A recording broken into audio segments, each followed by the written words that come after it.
Sedikit saya urut sejarah dari para nabi, kemudian Rasul kita Muhammad sallallahu alaihi wasallam, dan juga beberapa petikan kisah-kisah para sahabat, tentunya yang berkaitan dengan peran anak-anak muda sampai juga masuknya Islam ke negeri kita. Ma'asyiral muslimin yang dimuliakan Allah Subhanahu wa taala. Sebuah hadis dari Abi Dzar radhiyallahu an pernah bertanya kepada Nabi sallallahu alaihi wasallam tentang Nabi Allah Adam alaihi salam. Apakah Adam itu seorang nabi atau bukan? Salah satu pertanyaan Abi Dzar kepada Nabi sallallahu alaihi wasallam adalah bicara tentang kam adadul anbiya. Berapa sih jumlah para nabi itu? Maka Nabi sallallahu alaihi wasallam menjawab bahwa jumlah para nabi itu 120.000 nabi. Di antara mereka 315 rasul. Artinya bahwa Allah Subhanahu wa taala mengutus utusannya sebanyak itu tentu tidak lain dan bukan dalam rangka memperbaiki manusia. Walaupun yang kita kenal namanya di dalam Al-Quranul Karim hanya 25 nabi dan rasul. Itu pun tercantum nama-namanya, 18 diantaranya tercantum dalam surah Al-An'am, dan sisanya tercantum di beberapa surat dalam Al-Quran, sehingga genap menjadi 25 nabi dan rasul.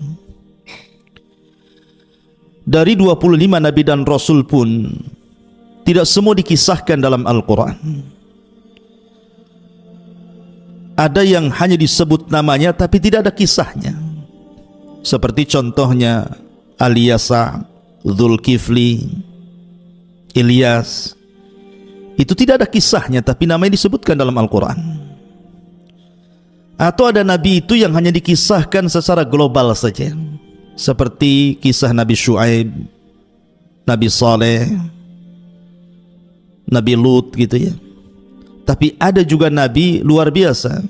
Dari 25 nabi dan rasul diceritakan secara detail. Seperti Nabi Allah Ibrahim alaihi salam, Nabi Musa alaihi salam, itu luar biasa rincian dalam Al-Quranul Karim. Lah kenapa Allah Subhanahu wa taala menceritakan kisah-kisah ini, bahkan sepertiga Al-Quran itu bicara tentang kisah? Karena Quran itu kan dibagi menjadi 3, sepertiganya bicara tauhid, sepertiganya bicara hukum-hukum ibadah, dan sepertiganya bicara tentang qasas, tentang kisah-kisah umat-umat terdahulu. Apa hikmahnya?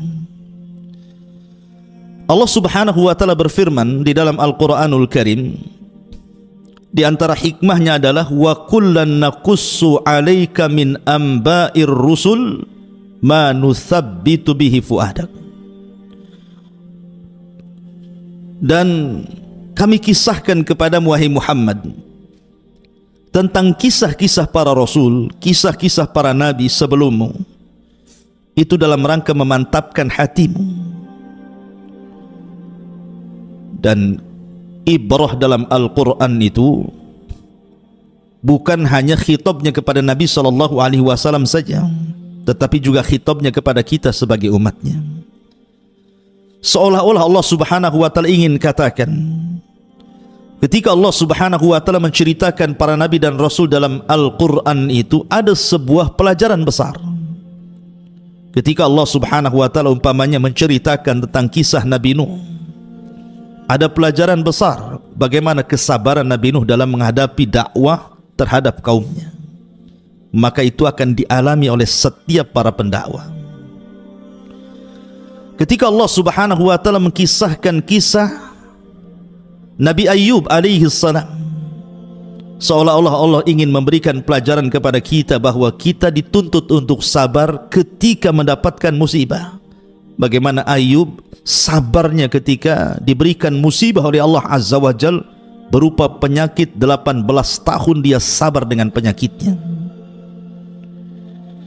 Ketika Allah Subhanahu wa ta'ala mengkisahkan kisah Lut umpamanya, bahwa Lut dihadapkan kepada sebuah kaum yang rusak akhlaknya. Tidak ada kaum serusak kaum Sodom yang Lut diutus di situ. Bahwa generasi anak muda akan menghadapi masa-masa yang mungkin pernah terjadi di zaman Nabi Lut, dan bagaimana cara mengatasinya, maka Allah kisahkan ya.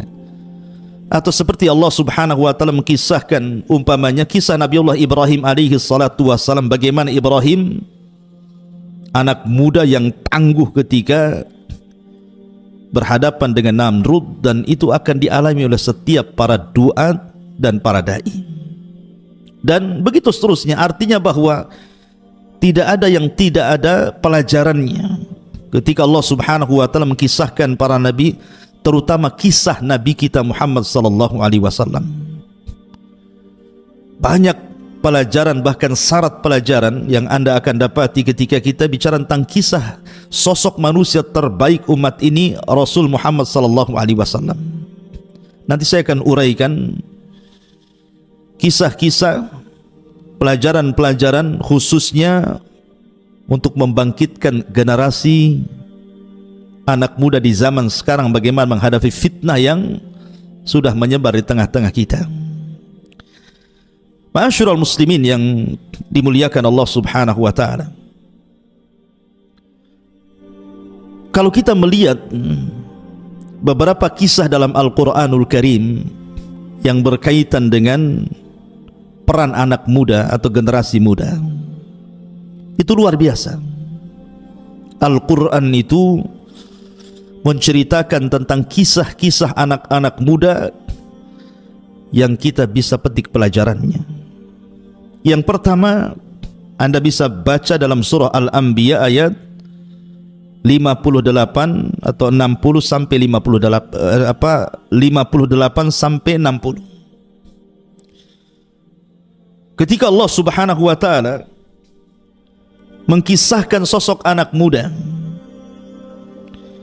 yang Allah Subhanahu wa ta'ala katakan, qalu sami'na fatan yadhkuruhum yuqalu lahu Ibrahim. Mereka berkata bahwa kami mendengar ada anak muda. Lihat bahasa Quran, Allah mengatakan dengan kalimat fatan, anak muda. Anak muda ini bernama Ibrahim. Maksudnya Nabi Allah Ibrahim alaihi salam. Nabi Ibrahim alaihi salatu wassalam adalah anak muda pemberani. Bayangkan dia sendirian menghadapi penguasa dunia yang zalim, Namrud. Kita tahu bahwa di dunia ini ada 4 raja yang pernah menguasai dunia, 2 mukmin dan 2 kafir. Adapun yang mukmin adalah Nabiullah Sulaiman alaihi salam dan juga Raja Dzulqarnain yang disebutkan dalam surah Al-Kahfi. Adapun yang kafir ada namanya Namrud dan juga Bukhtun Nasr yang menghancurkan Palestina dan membantai kaum Yahudi pada zamannya. Lah ada anak muda namanya Ibrahim alaihi salam sendirian menghadapi raja yang sangat zalim. Dengan keberaniannya dia menghancurkan patung-patung istana. Sebenarnya tujuan Ibrahim bukan menghancurkan patung. Buat apa patung dihancurkan? Toh juga bisa dibuat lagi. Hari ini patung dihancurkan, besok bisa diproduksi lagi. Tapi Nabi Ibrahim ingin memberikan pelajaran dengan kecerdasannya. Itulah bedanya anak muda dengan orang tua tuh. Anak muda itu punya kecerdasan. Ketika pengalaman tidak bisa menjadi solusi, maka kecerdasan itu diperlukan. Bagaimana Ibrahim ini menjadikan sosok anak muda yang cerdas. Tujuan dia menghancurkan patung bukan menghancurkan patungnya. Buat apa patung dihancurkan? Nanti dibuat lagi, diproduksi lagi. Tapi Ibrahim ingin mengatakan kepada Namrud dan para penyembah berhala di zaman itu bahwa berhala-berhala yang dianggap Tuhan oleh kalian itu jangan lagi melindungi kalian, melindungi diri mereka sendiri saja tidak sanggup. Lalu buat apa disembah kalau tidak bisa mendatangkan manfaat dan tidak bisa mencegah madarat? Lihat bagaimana peran anak muda Ibrahim alaihi salam, pemuda yang cerdas. Ini satu kisah. Kisah yang kedua disebutkan dalam surah Al-Kahfi ayat 11 sampai 25.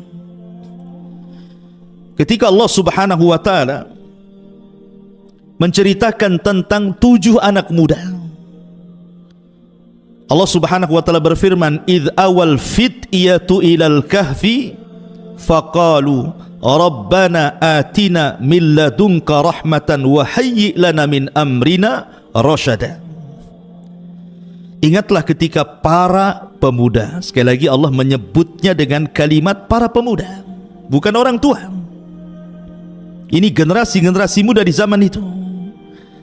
Ingatlah ketika para pemuda-pemuda itu berlindung ke dalam gua, lalu mereka berdoa, "Ya Allah, berikanlah rahmat kepada kami dari sisimu dan sempurnakan petunjuk yang lurus bagi kami dalam urusan kami." Dahulu ketika ada sebuah acara kerajaan pada zaman Romawi dulu, maka diundanglah para pejabat dari daerah-daerah. Masalahnya dalam acara kerajaan itu disuruh untuk menyembah berhala. Rupanya ada anak-anak muda yang mereka mengikuti ajaran Isa bin Maryam, sehingga mereka mentauhidkan Allah. Karena di zaman itu agama yang paling benar adalah agama Isa bin Maryam sebelum datang Islam. Fitrah mereka menolak, tidak mau menyembah berhala. Akhirnya kemudian salah satu anak pejabat yang hadir tidak mau ikut dalam acara itu. Satu, kemudian datang lagi satu, kemudian datang lagi satu, sampai 7 anak muda. Awalnya tidak saling kenal. Kemudian tiba-tiba mereka berkumpul di satu tempat. Awalnya tidak saling bicara karena takut curiga mencurigai dengan yang lainnya. Setelah membuka pembicaraan satu dengan yang lainnya, rupanya mereka ada kesepakatan bahwa mereka mengingkari acara kerajaan yang penuh dengan kesyirikan itu. Tetapi kemudian perkumpulan mereka ketahuan, mereka pun ditangkap. Kemudian mereka dipaksa untuk menyembah berhala, kalau tidak mereka dibunuh. Akhirnya mereka pun meminta diberikan kesempatan untuk berpikir 3 hari. Rupanya 3 hari ini digunakan untuk kabur. Ya. Maka kemudian larilah 7 anak muda ini dan seekor anjing. Rupanya mereka lari ke perbukitan. Disitulah menemukan sebuah gua yang sangat dalam, yang sangat besar. Dalam bahasa Arab disebut kahfun namanya. Makanya suratnya disebut suratul kahfi. Dalam bahasa Arab gua itu ada 2 jenis, ada namanya ghar, seperti Rasul itu di Ghari Hira namanya. Gua kecil tidak dalam, itu namanya ghar, gua Hira. Tetapi kalau dalam besar itu disebut al-kahfu ataupun al-kahfi. Lah anak-anak muda ini masuk ke dalam gua itu. Lihat bagaimana perjuangan anak-anak muda ini. Bahwa anak muda itu perlu berjuang. Harus ada semangat juang gitu ya. Jangan memble anak-anak muda itu. Anak-anak muda itu harus semangat. Sehingga kemudian Ashabul Kahfi ini masuk ke dalam gua. Sempat pasukan itu menemukan gua itu, tapi karena mereka takut masuk, akhirnya mereka menimbun pintu gua itu dengan alasan supaya mereka mati di dalam. Tetapi Allah Subhanahu wa taala rupanya sudah tidurkan anak muda ini 3 abad lebih, 300 tahun lebih anak muda ditidurkan oleh Allah Subhanahu wa taala. Subhanallah, anehnya ketika mereka terbangun, rupanya raja zalim itu sudah mati, digantikan raja yang baik. Tapi bagaimana di sini Allah Subhanahu wa taala menyebutkan kisah anak-anak muda itu di zaman itu. Perjuangan mereka, tekad mereka luar biasa gitu. Ini juga satu kisah anak-anak muda yang disebutkan dalam surah Al-Kahfi ayat 11 sampai 25 dan seterusnya. Kemudian juga Anda bisa baca dalam surah Yusuf ayat 24 sampai seterusnya, ketika bercerita tentang Nabi Yusuf alaihi salam, di mana Allah Subhanahu wa taala menyebutnya Yusuf itu dengan kalimat fataha, anak muda. Wa qala niswatun fil madinati imra'atul aziz turawidu fataha an nafsihi qad saghafaha hubba. Dan perempuan-perempuan di kota itu berkata, istri Al-Aziz menggoda dan merayu pelayannya yang masih muda. Di sini Allah Subhanahu wa taala menyebut dengan kalimat fata. Fata itu anak-anak muda, artinya Yusuf ketika itu anak muda. Dalam sirah itu disebutkan usianya 20 tahun ketika dirayu oleh Zulaiha itu. Dan usia 20 tahun masih muda. Ya. Jadi Nabi Yusuf alaihi salatu wasallam ketika dibeli oleh Imra'atu Aziz itu usianya 10 tahun. Kemudian tinggal di rumah Al-Aziz itu 10 tahun. Jadi usianya 20 tahun tuh. Nampak ketampanannya. Ketika kemudian Zulaiha tertarik dengan Nabi Allah Yusuf alaihi salatu wasallam, seorang nabi yang diberikan separuh ketampanan Adam itu. Bahkan dijelaskan itu pintu itu sudah tertutup, terkunci, sehingga Yusuf tidak mungkin keluar dari situ. Tapi Nabi Yusuf anak muda yang menjaga kehormatannya. Dan ini diperlukan anak-anak muda yang seperti di zaman sekarang ini. Zaman yang penuh dengan fitnah ini diperlukan kebersihan hati seperti Nabi Yusuf. Bagaimana Yusuf itu mampu menghalau godaan Zulaiha, wanita yang cantik, seorang pejabat, orang kaya, dia yang mengajak berzina di tempat yang suci, sunyi, tidak ada orang yang tahu. Tetapi karena hatinya yang bersih, Nabi Yusuf ini takut kepada Allah Subhanahu wa taala. Dia pun mengatakan, ma'adzallah, aku berlindung kepada Allah, enyahlah kau dariku. Lihat, ini anak muda yang luar biasa, ini perlu dicontoh di generasi hari ini. Karena generasi hari ini hal-hal yang menjerumuskan kepada perbuatan keji perzinahan itu di zaman sekarang luar biasa tuh. Dengan adanya medsos gitu ya, film-film yang tidak layak ditonton, gambar-gambar yang tidak layak dilihat. Belum lagi kalau kita melihat di masyarakat orang-orang yang wanita-wanita pembuka aurat dan penyebar aurat dan begitu seterusnya. Ini tantangan besar. Diperlukan kejernihan hati, diperlukan menjaga kesucian, dan itu besar pahalanya. Nabi SAW sampai mengatakan, sab'atun yudhilluhumullahu fi dhillihi yawma la dhilla illa dhilluh. Ada 7 kelompok yang akan mendapatkan naungan di hari yang tidak ada naungan kecuali naungan Allah. Salah satunya adalah rajulun da'athu imra'atun dhata zamalin dhata mansabin wa jamalin faqala inni akhafullah. Seorang laki-laki yang dipanggil oleh seorang wanita yang cantik, yang kaya untuk berzina, tapi laki-laki itu mengatakan, saya takut kepada Allah. Ma'asyiral muslimin yang dimuliakan Allah Azza wa Jalla, lihat bagaimana Allah menceritakan tentang kisah anak muda Nabi Yusuf alaihi salatu wassalam. Ya. Kemudian juga yang nomor 4 disebutkan dalam surah Al-Buruj.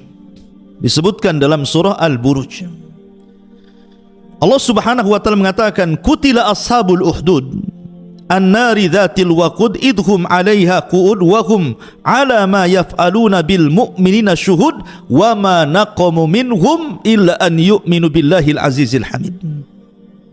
Binasalah orang-orang pembuat parit api, maksudnya para pembesar Najran Yaman.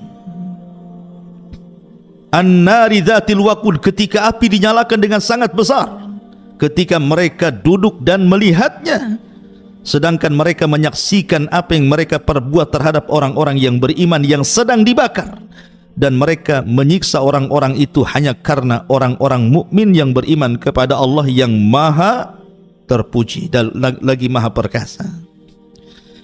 Jadi kisah Ashabul Uhdud ini yang disebutkan dalam surah Al-Buruj itu mengkisahkan tentang kisah anak muda. Secara singkat begini. Jadi ada seorang raja Yahudi tapi masyarakatnya Nasrani, namanya Dzunwas. Dzunwas ini mengaku Tuhan sama dengan Namrud, sama dengan Fir'aun yang ngaku Tuhan itu. Punya tukang sihir yang mau mati, sudah tua. Lah tukang sihirnya kerajaan ini meminta kepada Dzunwas, seorang raja Najran ini, untuk dicarikan anak muda yang bisa mewarisi ilmu sihirnya supaya bisa melanggengkan kekaisaran ataupun kerajaan sang raja Dzunwas ini. Karena dia tidak akan lama lagi hidup karena sudah tua. Maka dicarikan anak muda yang cerdas. Maka kemudian tukang sihir ini mewariskan ilmu sihirnya kepada anak muda yang cerdas ini. Masalahnya anak muda ini setiap jalan dari rumah ke tempat tukang sihir itu melewati sebuah kanisah, sebuah gereja. Karena di zaman itu kan agama yang paling benar agama Nasrani, karena belum ada Islam. Penasaranlah anak muda ini, kok ada tempat ibadah berbeda. Masuklah dia, berjumpalah dengan seorang rahib. Akhirnya lambat laun belajar. Jadi satu hari itu dia belajar di dua tempat. Satu belajar di gereja, belajar agama Nasrani. Satu di rumah tukang sihir, belajar sihir. Akhirnya kemudian ilmu sang rahib lebih kemudian dipilih dibandingkan ilmu tukang sihir ini. Sampai akhirnya kemudian ketika dia ingin membanding-banding, ini benar mana nih, ilmu tukang sihir kah ataukah ilmu sang rahib ini? Dia mendengar di sebuah tempat ada binatang yang suka mengganggu orang. Kemudian dia pun mendatangi tempat tersebut, diambilnya kerikil sebiji jari. Kemudian dia pun mengatakan, ya Rabb, kalau seandainya ilmu yang diajarkan kepadaku dari sang rahib jauh lebih benar dibandingkan ilmu tukang sihir ini, maka tolonglah, bunuhlah binatang yang mengganggu masyarakat itu, tanpa dia berkomat kamit, tanpa dia membaca mantra ya, karena dia hanya tawakal dengan ilmu sang rahib. Dilemparnya batu itu, kena pula binatang yang buas itu, mati seketika tanpa menggunakan sihir, langsung mati. Dari situ dia yakin bahwa agama sang rahib jauh lebih benar dibandingkan tukang sihir. Dari situ dia tinggalkan ilmu sihir, dia fokus belajar agama kepada sang rahib. Kemudian setelah itu dia pun keluar dan menjadi seorang tabib, bahkan sampai bisa menyembuhkan orang buta. Lah Dzunwas ini punya penasehat, buta orangnya. Mendengar ada anak muda bisa mengobati penyakit buta, dipanggil ke rumahnya. Tapi anak muda ini ingat, dia bukan hanya menjadi tabib. Tabib itu hanya sekedar wasilah dakwah. Jadi setiap dia mengobati orang, anak muda ini mengatakan, saya akan obati penyakitmu, tapi syaratnya kau akan beriman kepada Allah Azza wa Jalla. Inilah anak muda ya. Jadi kalau engkau mau kusembuhkan, aku akan berdoa akan kesembuhanmu. Syaratnya cuma satu, beriman kepada Allah. Harusnya seperti itu. Jadikan semua wasilah itu digunakan untuk dakwah. Harusnya anak muda itu kreatif gitu ya. Jadikan acara-acara apapun berisi dakwah di situ, karena bagaimanapun Rasul mengatakan Rasul amri al-Islam wa amuduhus shalah wa dirwatus sanamihil jihadu fi sabilillah. Bahwa pokok urusan hidup manusia itu Islam, maka jadikan Islam itu pokok urusan hidup kita. Kalau Anda hendak ngobrol, obrolkan masalah Islam. Kalau Anda hendak rapat, jangan lupa sisipkan Islam di situ. Kalau Anda hendak menulis, tulis masalah Islam. Bawa Islam itu kemana-mana. Bawa Islam ke rumah, bawa Islam ke pasar, bawa Islam ke kampus, bawa Islam kemana saja. Karena pokok urusan hidup itu Islam. Lihat anak muda ini menyebarkan Islam dengan cara apa? Dengan cara pengobatan. Sampailah dia mengobati penasihat sang raja ini. Mau pula penasihat sang raja ini beriman, dan akhirnya Allah sembuhkan penyakit butanya. Ketika Dzunwas heran, kok dia bisa sembuh dari butanya, dia bertanya, siapa yang menyembuhkanmu? Dia mengatakan, Allah yang menyembuhkanku. Dia tidak mengatakan anak muda itu, karena sudah beriman. Tapi sang raja marah karena dia kan mengaku Tuhan. Kok dia pula ada Tuhan yang bisa menyembuhkan penyakitnya? Ini kan sudah menyelisih ketuhanannya. ditangkaplah penasehatnya, dipaksa siapa yang menyembuhkannya. Akhirnya karena disiksa tidak tahan, ditunjukilah anak muda, ditangkap pula anak muda itu. Subhanallah. Kemudian anak muda dipaksa, dan siapa yang mengajarinya? Karena tidak tahan juga disiksa, terpaksa dikasih sang rahib, ditangkap pula sang rahib itu. 3 orang dijebloskan ke dalam penjara. Akhirnya sang rahib dengan penasehat raja ini digergaji kepalanya karena tidak mau murtad dan di halayak manusia. Tapi anak muda ini ingin diberikan hukuman yang lebih oleh sang raja. Tapi subhanallah, cara apapun yang dilakukan sang raja untuk membunuh anak muda ini tidak bisa. Dibawa ke atas bukit dengan pasukannya, tiba-tiba bukit bergetar, semua pasukannya jatuh mati, anak muda tidak mati. Dibawa ke laut dengan pasukannya, kemudian datang ombak menghempas perahunya, semua pasukannya tenggelam, anak muda ini selamat. Setiap upaya pembunuhan, anak muda ini selamat. Sampai sang raja sudah pusing bagaimana cara membunuhnya. Tapi anak muda tahu diri, kemanapun dia pergi pasti akan ditangkap. Sehingga dia ingin kematiannya itu bermanfaat. Maka dia mengatakan kepada sang raja, boleh kau bunuh aku, tapi syaratnya satu, kumpulkan manusia, gantung aku di hadapan manusia. Kau hanya bisa membunuhku dengan panah yang akan kuberikan, tapi syaratnya ketika kau panah diriku, kau harus mengucapkan Bismillahi Rabbil Ghulam, dengan menyebut Rabb, nama Rabbnya anak muda ini. Raja ini kadang sudah kalut, dia tidak peduli dengan ucapan itu. Akhirnya anak muda itu kemudian diikat di tiang gantungan. 2.000 masyarakat Najran yang Nasrani menyaksikan. Sang raja sudah membidik dengan panahnya. Dia pun tidak lupa mengucapkan di hadapan manusia persis seperti yang dikehendaki anak muda itu, Bismillahi Rabbil Ghulam, dengan menyebut nama Allah Rabbnya anak muda itu. Melesatlah panah kena ke pelipis matanya, meninggal anak muda ini. Ketika meninggal anak muda ini, serentak 20.000 masyarakat Najran mengatakan amanna bi Rabbil Ghulam, kami beriman dengan Rabbnya si fulan itu. Kenapa? Karena sang raja tidak sadar dengan mengucapkan kalimat itu menggugurkan ketuhanannya. Sumber iman.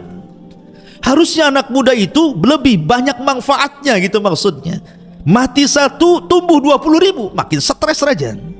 Akhirnya raja pun menutup benteng, membuat parit api, dimasukkan satu persatu yang 20.000 ke dalam api. Mereka tidak ada satupun yang murtad. Lihat bagaimana anak muda ini menjadikan jalan hidayah. Harusnya Anda demikian. Anak-anak muda ini harusnya sebagai pintu kebaikan, membuka pintu kebaikan kepada orang.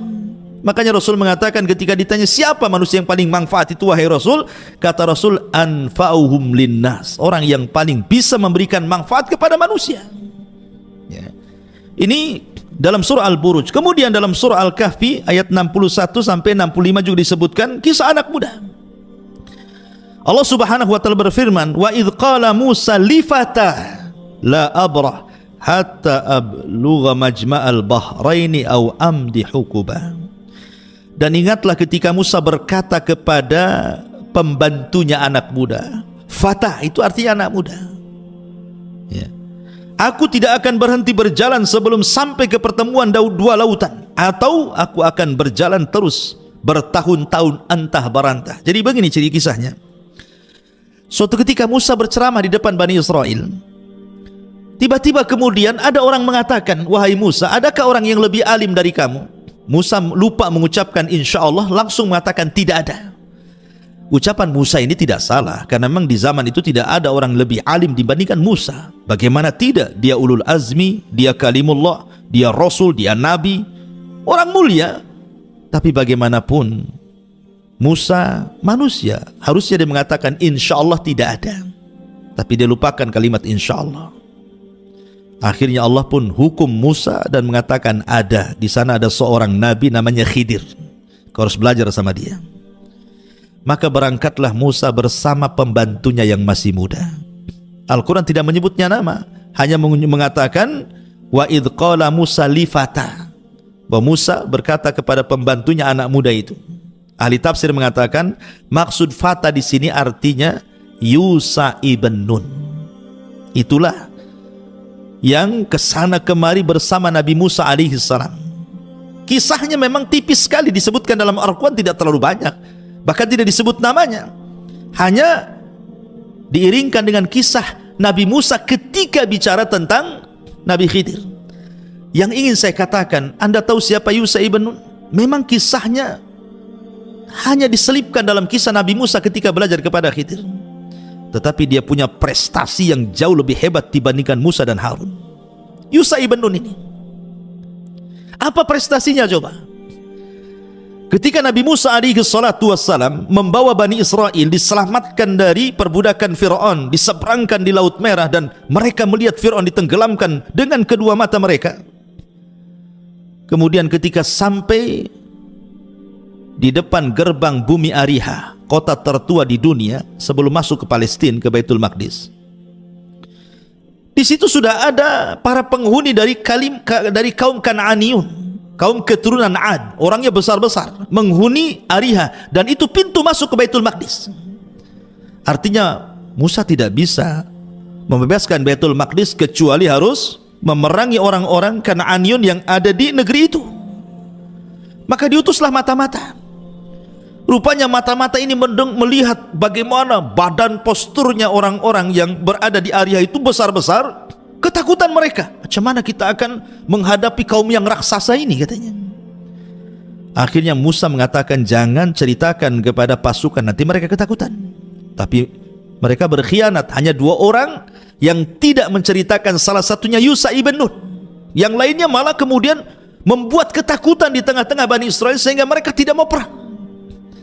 Ketika Musa mengajak mereka berperang untuk mengambil Baitul Maqdis dengan cara menaklukkan Ariha kala itu, tiba-tiba kemudian mereka dengan lancangnya mengatakan kepada Nabi mereka, idhab anta wa rabbuka faqatila inna hahuna qaidun. Hei Musa, kalau engkau hendak mengajak perang kami, silahkan berangkat sendiri, ajak Tuhanmu perang berdua, biar kami nonton siapa yang kalah, siapa yang menang. Nah, itu kurang ajar tuh.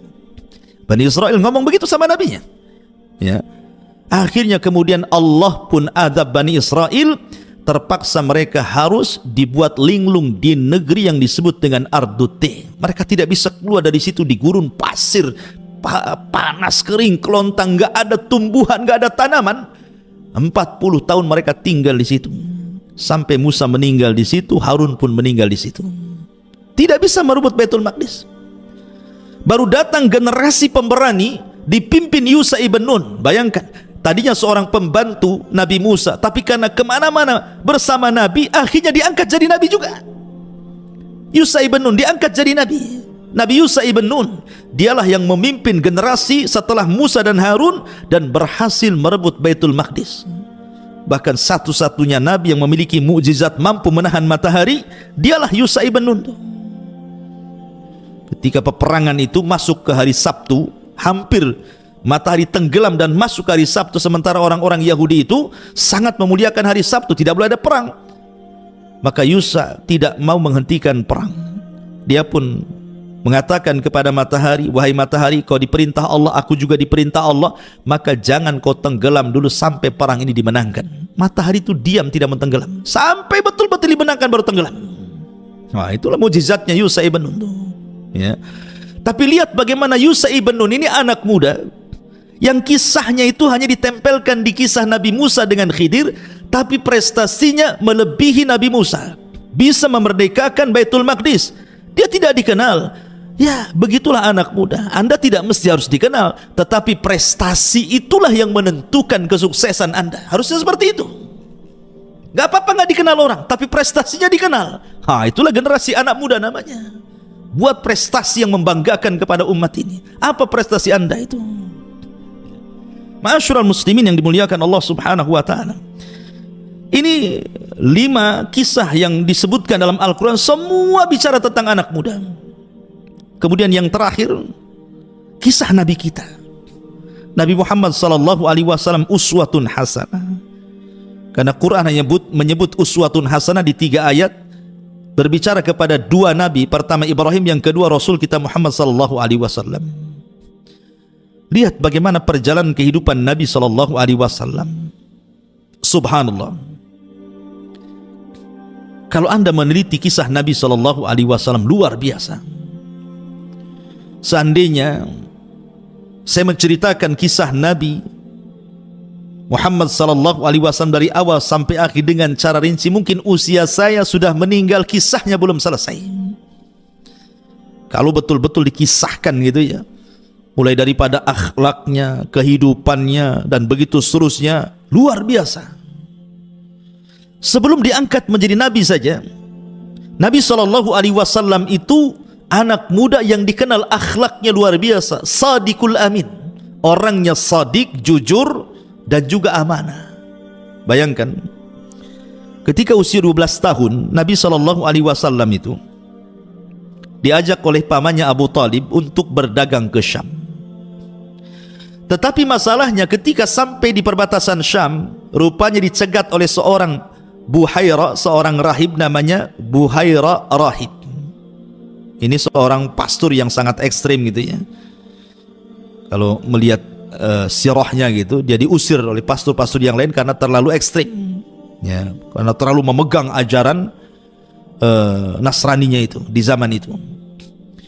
Lah, pastor ini atau rahib ini, karena dia banyak membaca, sehingga dia akhirnya meramalkan sebuah ramalan tentang akan munculnya seorang nabi.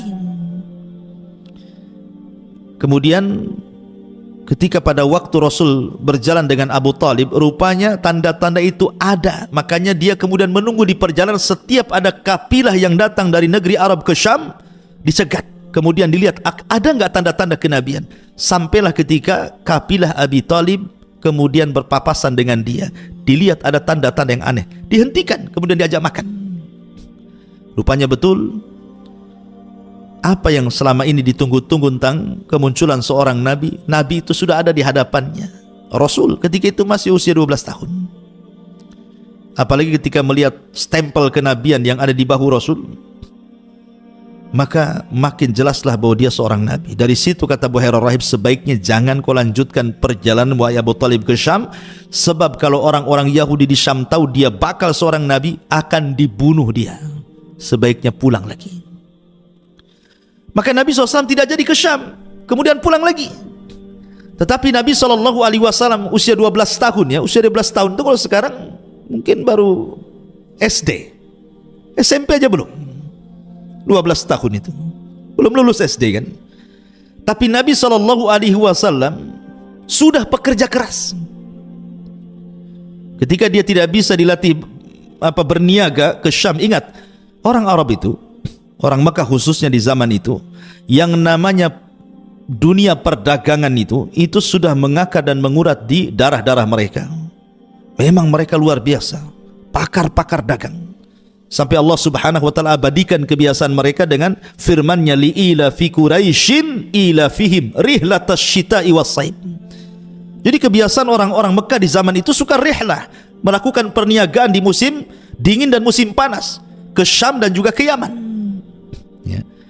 Sehingga dari kecil tuh mereka sudah ahli-ahli dagang. Nah, itulah bagaimana kemudian Nabi SAW mengajarkan kepada kita, khususnya kita ya, anak-anak muda, generasi muda itu dilatih kemandirian. Nabi loh sudah menjadi penggembala kambing, cari uang. Di usia SD mungkin di zaman sekarang ya, itu sudah cari uang, jadi penggembala kambing di Qararitul Qaum. Ya, artinya orang-orang kaya yang punya kambing, nanti saya rawat kambingnya, kamu kasih upah berapa? Ya. Itulah pekerjaan Nabi SAW. Dari sini ada ibrah kepada kita apa? Kemandirian, jangan nyusahkan orang tua.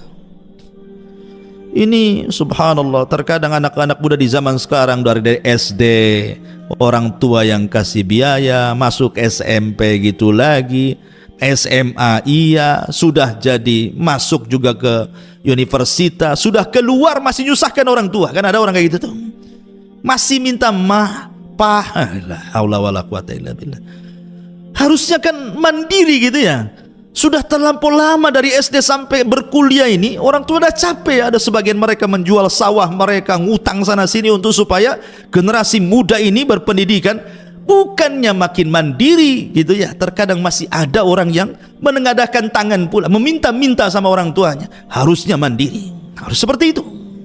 Rasul lihat, diajarkan kemandirian di sini. 12 tahun jadi pengembala dia. Subhanallah. Ini ada kenapa sebutan Shadiqul Amin, kenapa sampai muncul? Begini ceritanya. Jadi Nabi SAW itu kan banyak kawan-kawan sesama penggembala tuh, sama penggembala. Jadi ketika ada musim-musim pernikahan, walimatul arush gitu ya, terkadang kawan-kawan sama penggembala itu ingin hadir ke tempat-tempat undangan-undangan pernikahan itu, tapi mereka bingung karena mereka harus meninggalkan kambing-kambing mereka. Akhirnya kemudian mulailah di antara mereka menitipkan kambing kepada Rasul. Tolonglah ini rawat dulu kambing saya ada acara dulu. Nah, seperti itu. Subhanallah, setiap Rasul dititipkan kambing oleh teman-temannya para penggembala itu, tidak ada satupun kambingnya yang mati, tidak ada satupun kambingnya yang hilang, tidak ada satupun kambingnya yang sakit. Bahkan kambingnya makin gemuk, dirawat luar biasa. Ingat, penggembala kambing itu bukan 1-2 kambing kayak tempat kita. Ya, kita saja pernah hidup di Timur Tengah sana, semiskin-miskinnya orang sana itu ya 100 kambing itu masih miskin kalau penggembala itu. Kambing ribuan gitu ya di sana. Apalagi penduduk Mekah itu memang di zaman itu makanan pokok adalah daging kambing. Lain dengan Madinah kurma gitu ya. Tetapi tentu kan beda. Makanya wajar orang Mekah itu makan kambing gak akan kolesterol, gak akan darah tinggi, karena itu makanan pokok mereka. Kenapa tidak menimbulkan penyakit gitu ya orang makan daging orang-orang Mekah itu? Karena berkat doa Nabi Allah Ibrahim ketika mendoakan makanan dihidangkan istri kedua Ismail, karena istri pertama diceraikan karena tidak punya akhlak, kemudian menikah lagi dengan istri kedua dan akhlaknya baik. Ketika dihadirkan kambing, daging kambing, dan itu menjadi makanan pokok penduduk Mekah, Ibrahim mengatakan Allahumma barik li ta'amihim wa syarabihim, ya Allah berkahi makanannya dan minumannya. Maka menjadilah Zam-Zam menjadi berkah, dan juga daging sebagai makanan pokok menjadi berkah, sehingga tidak membawa penyakit. Ya, tapi ingat ya, ini kambing yang ada di Mekah. Jangan pula Anda yang di Semarang makan kambing saya. Ya, kalau 1 bulan saja orang di Semarang makan kambing, itu udah siap-siap aja masuk rumah sakit ya. Kolesterolnya naik semuanya gitu ya. Artinya bahwa kembali ke cerita. Jadi Nabi SAW ketika dititipi sesama penggembala itu, amanah luar biasa. Mulailah tersebar akhlak di tengah-tengah para penggembala kambing. Dan Nabi itu jarang bergaul dengan anak-anak muda, ya tidak bebas bergaul gitu, memilih-milih. Kalaupun hadir di walimatul arush, karena di zaman itu kan minuman khamar dan begitu seterusnya masih diminum gitu. Paling Nabi SAW terkadang tertidur, entah apa yang terjadi, kemudian selesai, kemudian pulang. Intinya bahwa Nabi mulai terkenal dengan amanahnya, Al-Amin. Kemudian Rasul tidak pernah berdusta, maka disebut Shadiq, orang yang jujur. Melekatlah kalimat Shadiqul Amin. Makanya ini pula yang kemudian ketika di usia 20 tahun, tiba-tiba ada seorang wanita tahirah yang suci, Khadijah bintu Khuwailid, wanita tajir kaya raya. Seandainya kekayaannya dikumpulkan dengan seluruh kekayaan laki-laki kaya di zaman itu, tetap Khadijah masih kaya. Wanita kaya luar biasa, tapi sudah disebut tahirah. Tahirah itu wanita suci karena dia menutup auratnya, padahal belum ada Islam. Rasul pun belum diangkat jadi nabi, tapi dia sudah menutup aurat tuh, Khadijah itu. Makanya disebut tahirah, wanita suci. Mendengar kok ada anak muda yang baik, tertariklah dia. Dicari, akhirnya berkenalan dengan Nabi SAW, diajak kerjasama berdagang dengan sistem mudharabah. Akhirnya Khadijah melihat bagaimana akhlak yang luar biasa, bagaimana keuntungan yang melimpah, dan begitu seterusnya. Belakangan dia tertarik dan ingin menikah dengan Nabi SAW. Lah, dari sini saja kita bisa petik banyak pelajaran. Ya, bagaimana anak muda ini, Nabi SAW mengajarkan kepada kita akhlak yang luar biasa. Rasul di usia 20 tahun ke bawah nih, ya, tetapi lihat akhlaknya sudah dikenal. Akhlaknya sudah dikenal. Harusnya generasi muda ini yang paling dipentingkan hari ini, akhlak yang tidak ada. Yang hilang pada generasi muda hari ini akhlak. Akhlak kepada orang tua sudah hilang, akhlak kepada kerabat sudah hilang, akhlak kepada tetangga sudah hilang, kepada guru-guru dan begitu seterusnya. Ini akhlak yang hilang ini. Harus tanamkan akhlak-akhlak yang betul-betul. Jangan sampai kemudian anak muda ini mengikuti tren, ya kan? Jadilah anak-anak muda yang berakhlak. Kebaikan juga jangan mengikuti tren. Kebaikan itu harus dasari ilmu. Sebab kalau kebaikan ngikuti tren, nanti hilang trennya, hilang pula kebaikannya. Trennya orang, oh baca Quran sekian, 1-3 hari berapa juz gitu. Tren aja, nanti hilang trennya, hilang pula baca Qurannya gitu maksudnya ya. Artinya kebaikan itu dilakukan karena ilmu, bukan karena ngikuti tren. Karena ilmu yang mendidik dia sehingga menjadikan seseorang itu berakhlak. Lah ini yang harus ditanamkan anak-anak muda di zaman sekarang, akhlak. Ustadz, akhlak itu apa sebenarnya? Saya akan sebutkan perkataan Abdullah ibn Mubarak. Akhlak itu hanya 3 kata saja. Anda kalau mengikuti 3 kata, Anda berakhlak. Akhlak itu kaful adha wa badlun nadha wa talaqatul wajhi. Kata Abdullah ibn Mubarak, 3 kata saja. Kaful adha, jangan menyakiti orang, baik dengan lisan ataupun dengan perbuatan ataupun dengan hati. Makanya Rasul mengatakan, al muslimuna man salimal muslimuna min lisanihi wa yadi. Seorang muslim dikatakan muslim itu ketika muslim lain selamat dari lisan kita dan tangan kita. Jangan sakiti orang ya. Dengan lisan kita. Karena anak muda di zaman sekarang ini kan subhanallah, kadang mengucapkan kalimat tidak dipikir dulu, nggak berakhlak lagi sudah.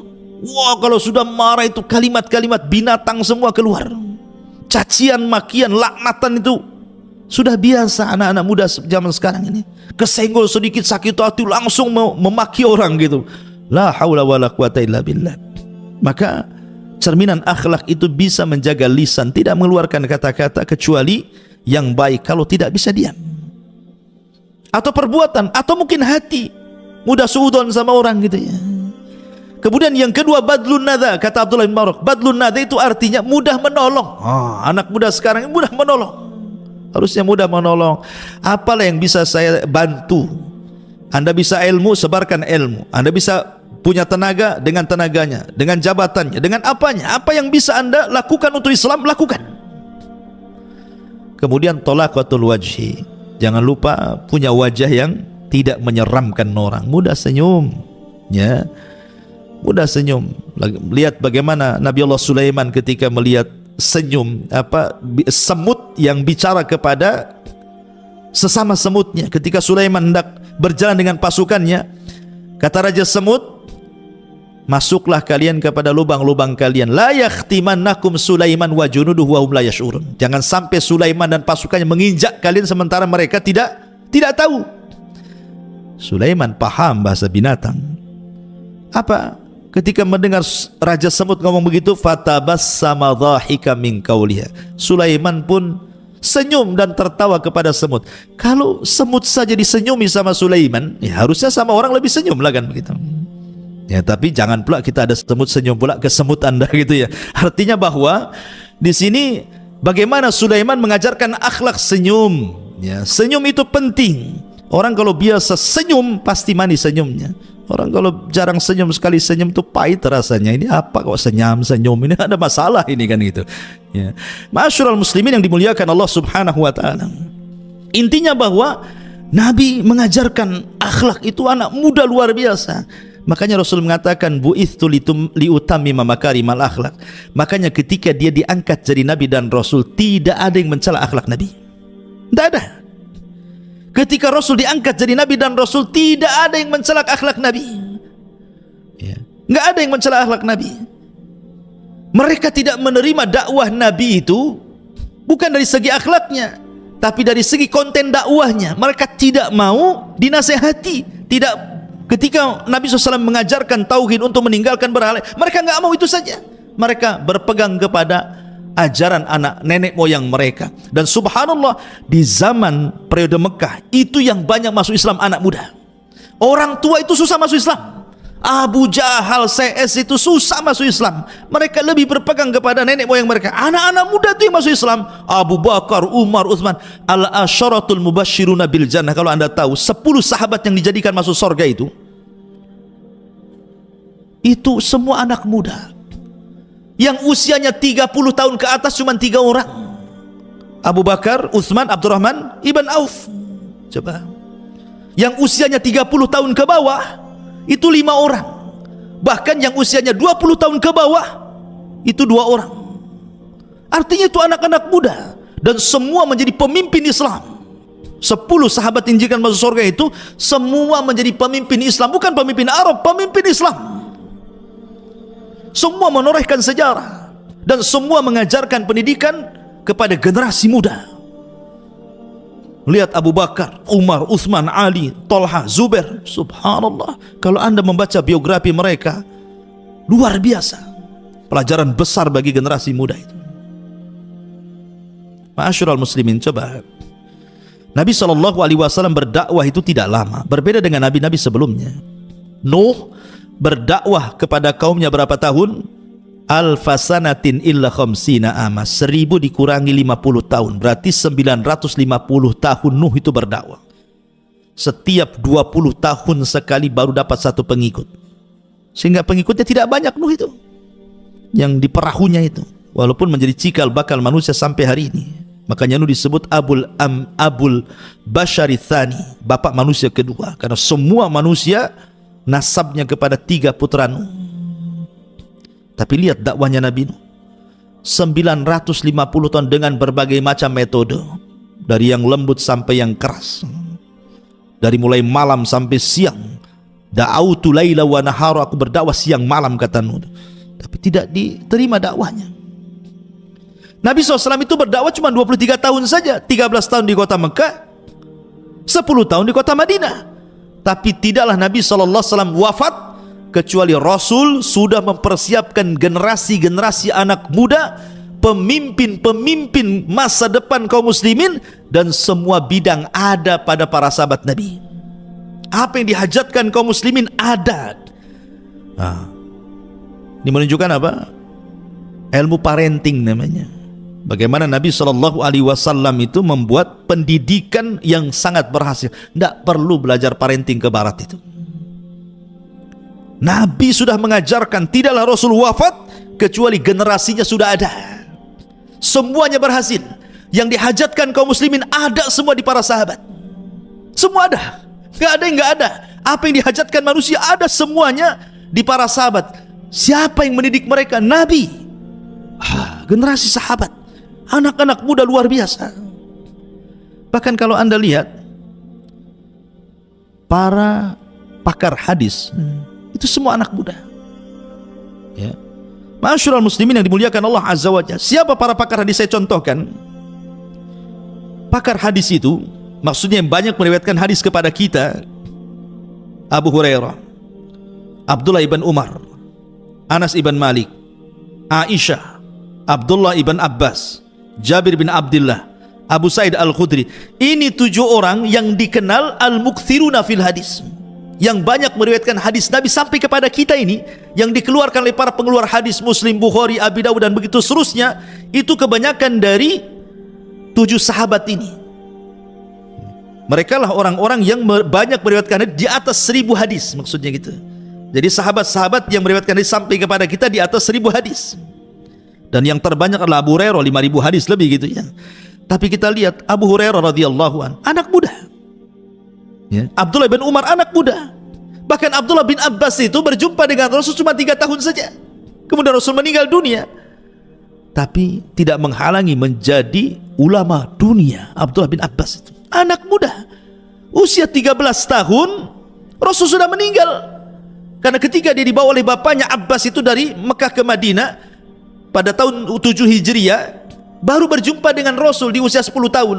Sehingga 11 Hijriah Rasul meninggal, hanya berjumpa 3 tahun bersama Rasul. Tapi lihat 3 tahun perjalanan bersama Rasul menjadikan Abdullah bin Abbas ulama besar.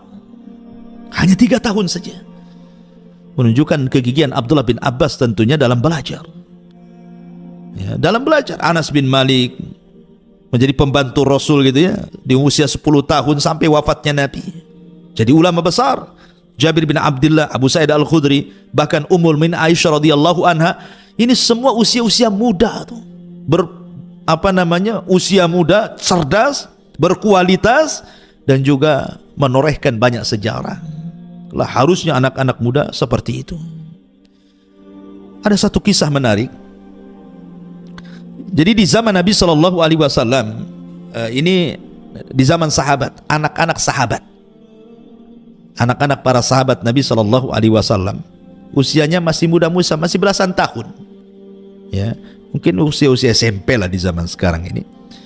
Di sana ada Abdullah ibn Umar, kemudian Mus'ab, kemudian Urwah, kemudian satunya Abdul Malik ibn Marwan. Jadi 4 sahabat ini, anak-anak sahabat ini, anak-anak sahabat nih. Abdullah ibn Umar, anak daripada Umar ibn Khattab. Kemudian Mus'ab ibn Zubair, putra daripada Zubair ibn Awam. Urwah ibn Zubair juga sama, putra daripada Zubair ibn Awam. Kemudian Abdul Malik ibn Marwan, Abdul Malik ibn Marwan, putra daripada Marwan, sahabat Nabi. Jadi anak-anak muda ini kumpul di depan Ka'bah, ya, karena mereka bukan anak-anak muda jalanan, bukan anak-anak muda yang hidup di jalan-jalan trek-trekan zaman sekarang ini kan, nongkrong di jembatan. Bukan, mereka bukan anak-anak muda gaya anak muda zaman sekarang gitu ya, nongkrong tapi pegang-pegang botol minuman keras. Nah, mereka anak-anak muda terdidik. Yang namanya anak-anak muda terdidik tentu kalau berkumpul yang dibicarakan pasti soal cita-cita masa depan. Kamu kalau sudah besar nanti ingin jadi apa, gitu bahasanya. Itulah anak muda. Harusnya seperti itu anak muda ini. Ini kumpul, kalau laki-laki cerita perempuan, kalau perempuan cerita laki-laki. Mau jadi apa Anda ini? Ya. Lihat bagaimana ini 4 anak-anak sahabat ini bercerita tentang cita-cita. Yang lain mengatakan, wahai Mus'ab, kalau engkau besar ingin jadi apa? Ya. Kalau engkau wahai Urwah ingin jadi apa? Kalau engkau ya Abdullah ibn Malik ingin jadi apa?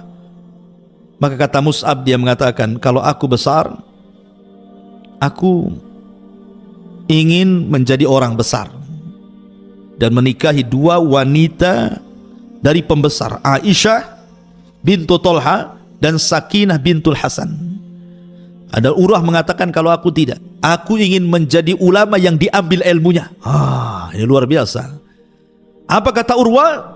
Saya ingin menjadi ulama, atamanna an yu'khad anil ilmu. Aku bercita-cita aku ini jadi orang alim dan orang-orang mengambil ilmu dariku. Luar biasa himmahnya ini. Kemudian Abdul Malik ibn Marwan, kalau saya tidak, saya bercita-cita menjadi khalifah. Itu kan mantap cita-citanya gitu. Cita-cita besar semua tuh. Dalam riwayat juga Abdullah ibn Zubair ikut juga di situ. Saya ingin menjadi penguasa Hijaz katanya. Luar biasa ini. Lihat anak-anak muda itu kalau ngomong cita-citanya itu masa depan dia. Ya. Anak muda zaman sekarang ini cita-citanya aneh-aneh. Subhanallah ya. Kalau udah kumpul sesama mereka itu yang diceritakan tidak jelas gitu. Lihat anak-anak muda di zaman itu menjadi percontohan, memiliki cita-cita besar ke depan, membangun bangsa, membangun peradaban, ilmu, begitu ya. Itulah cita-cita mereka. Giliran mereka tanya sama Abdullah ibn Umar, Abdullah ibn diam saja. Orang mereka, wahai Abdullah ibn Umar, kalau engkau dari tadi diam, kau ini kalau sudah besar nanti ingin jadi apa? Subhanallah. Abdullah ibn Umar lain pula dia cita-citanya. Dia mengatakan, tamannaitu an adkhulal jannah. Aku hanya bercita-cita ingin masuk surga. Ini yang satu lain nih. Ini yang 4 ini atau yang 3 tadi itu bicara tentang dunia semua tuh. Ya. Tapi yang satu ini pula cerita akhirat. Subhanallah. Karena mereka anak-anak muda yang gigih, yang betul-betul mengejar cita-cita. Semua yang dicita-citakan menjadi kenyataan semuanya. Urwah menjadi ulama besar. Siapa tidak kenal Urwah ibn Zubair? Alim, ulama besar. Seorang talibul ilmi harus kenal siapa Urwah. Kalau anda baca kitab-kitab tafsir, banyak kemudian tafsir-tafsir yang diambil dari perkataan Urwah ibn Zubair ini. Abdul Malik ibn Marwan menjadi khalifah, Abdullah ibn Zubair menjadi khalifah. Semua tercapai cita-citanya, kecuali Abdullah ibn Umar, ya, karena cita-cita dia di dunia, dia cita-cita ingin masuk surga, ya kan? Tapi lihat himmahnya luar biasa, semangatnya loh. Itulah anak muda namanya ya. Itu anak muda. Didikan siapa mereka coba? Didikan Nabi SAW. Nabi yang mendidik mereka seperti itu. Ya. Jadi generasi muda harus bangkit, jangan loyo, ya. Justru dari para sahabat Nabi inilah kemudian Islam tersebar kemana-mana. Di zaman Khulafaur Rasyidin saja sudah kemana-mana tuh. Di zaman Utsman saja sampai ke daratan Afrika sana. Bahkan di zaman Utsman inilah sabda Rasul terbuka bahwa kalian akan membawa pasukan melewati lautan. Di zaman Utsman terjadi melewati lautan sampai daratan Afrika itu kemudian dikuasai kaum muslimin. Dan di zaman Khulafaur Rasyidin sudah hampir sebagian besar dunia sudah tersebar Islam kemana-mana, ya. Sampai kemudian dengan berkembangnya Islam dari satu daerah ke daerah berikutnya sampai pula ke negeri kita. Walaupun tentu dengan berbagai macam versi lah Islam masuk ke Nusantara ini. Ada yang versi Gujarat tahun berapa itu, abad 13 Masehi gitu ya. Ada yang mengatakan versi Persia gitu ya. Ada yang mengatakan versinya Arab, Mekah gitu ya. Ada yang mengatakan versi Cina, macam-macam. Tapi intinya bahwa akhirnya Islam pula masuk ke negeri kita. Dan ini sebuah nikmat besar. Kalaulah bukan karena nikmatul Islam, kita tidak akan pernah bahagia. Karena Islam ini agama kebahagiaan yang mendidik generasi-generasi muda menjadi generasi-generasi terbaik umat ini.